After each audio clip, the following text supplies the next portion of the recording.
Each of these cycles of the sun came to be called a day.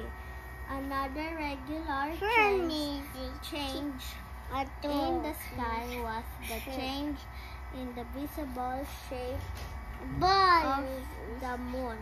Each cycle of the moon's changing shape takes about Mommy, nabasa nito. 29 and a half. 29 and a half. The season, days or a month. The cycle of the season gave people an even longer unit of time. There is no regular change in the sky. Last 7 days to came the Jewish custom of observing a Sabbath day of rest. Every 7th day, the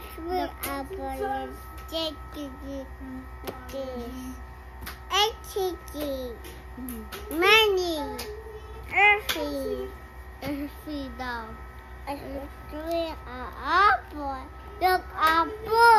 Oo. Next. Jewish custom of observing a Sabbath day of rest. Every 7th day, division of a day into 24 hours, an hour into 60 minutes, and a 60 minute into 60 seconds, probably from the ancient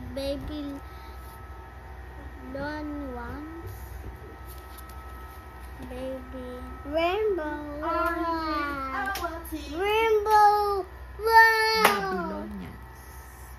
Babylonians.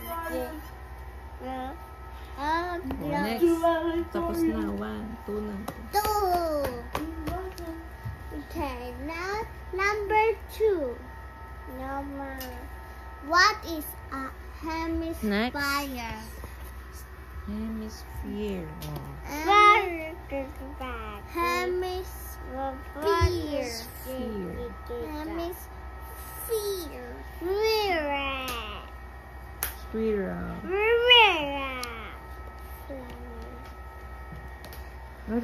Wow! Hemisphere is the name given to any half of the globe. It comes from a Greek word that means half a sphere.